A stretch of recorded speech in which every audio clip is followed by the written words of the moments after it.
Imagine you're on a diet.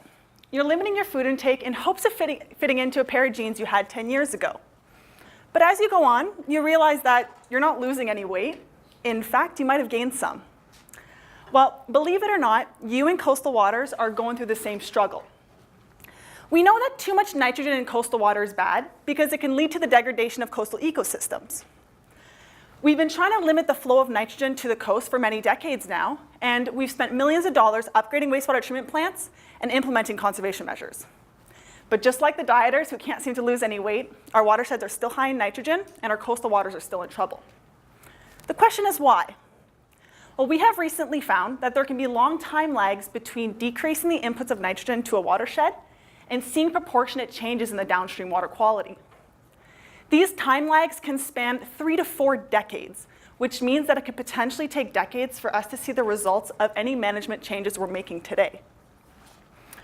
Put yourself in the shoes of a watershed manager. You've spent a lot of money trying to reduce the amount of nitrogen flowing to the coast. But after a few years, you see that the stream water nitrogen levels are still really high. At this point, you start to get very discouraged, and you think your efforts are useless. So it is crucial for you, as the watershed manager, to have a realistic expectation as to how long it will take to see meaningful change. And this is the goal of my research, to better our understanding of how long it takes to see improvements in water quality. In order to do this, I will first start off by creating a detailed mass balance of all the inputs and outputs of nitrogen to watersheds across the US for the last 100 years.